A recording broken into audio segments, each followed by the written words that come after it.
Siddiq, NIM P27242023160, dan rekan-rekan saya. Perkenalkan, nama saya Siswa Selaindirana. Saya Vina Ayuni. Saya Ulia Malia Tiatusna. Saya Salsa Dina Aurora. Saya Sebarang Liga Putri. Saya Wiswa Lagi. Selamat menyaksikan. Di sini saya akan menjelaskan tentang sifat fisika dari amoksisilin. Yang pertama, penampilan. Amoksisilin memiliki penampilan serbuk kristal berwarna putih hingga kekuningan. Bentuk fisik ini sangat penting dalam proses pembuatan sediaan obat. Yang kedua yaitu kelarutan. Amoksisilin mudah larut dalam air, namun kelarutannya dapat dipengaruhi oleh pH larutan.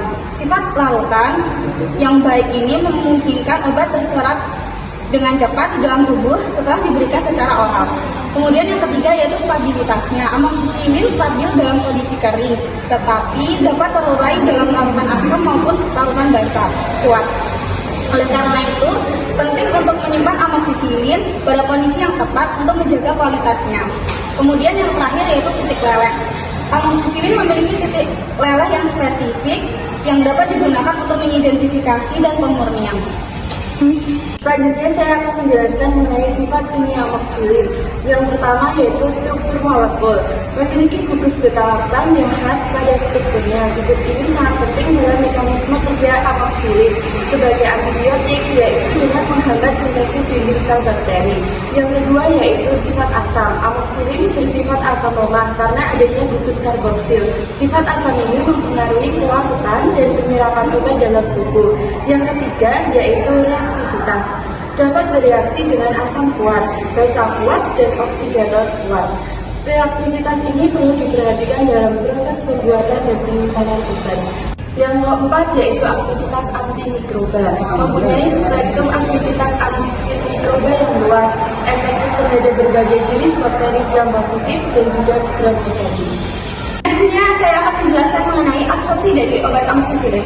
Amoksisilin diabsorpsi dengan cepat dan baik pada saluran pencernaan dan tidak tergantung pada adanya makanan. Bioavailabilitas berkisar antara 74-92% dan bisa mencapai 95% per oral. Konsentrasi puncak dalam serum terjadi dalam 1-2 jam.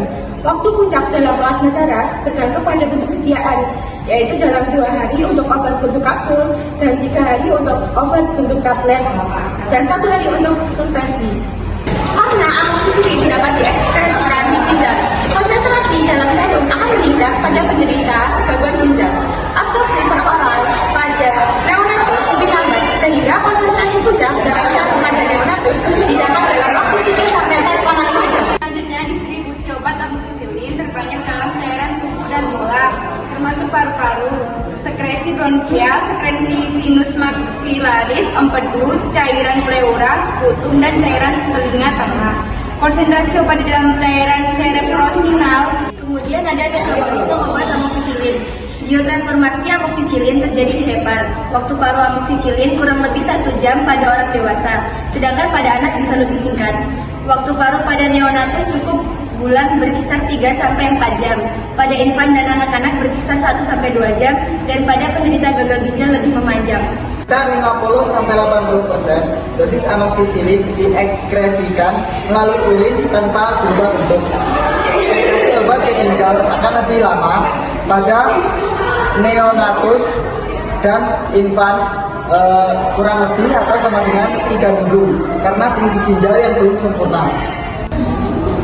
Jadi kesimpulannya adalah amoksisilin diserap tanpa dipengaruhi oleh makanan, terikat pada protein serum sekitar 18% dan terdistribusi ke sebagian besar jaringan tubuh kecuali otak dan cairan tulang belakang. Sebagian besar dieliminasi dalam bentuk tidak berubah melalui urin dengan waktu paru 1,3 jam. Secara fisik, amoksisilin berbentuk serbuk kristal yang mudah larut dalam air dan stabil dalam kondisi kering.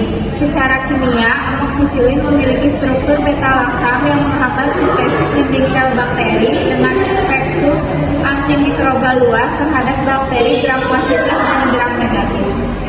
Terima kasih.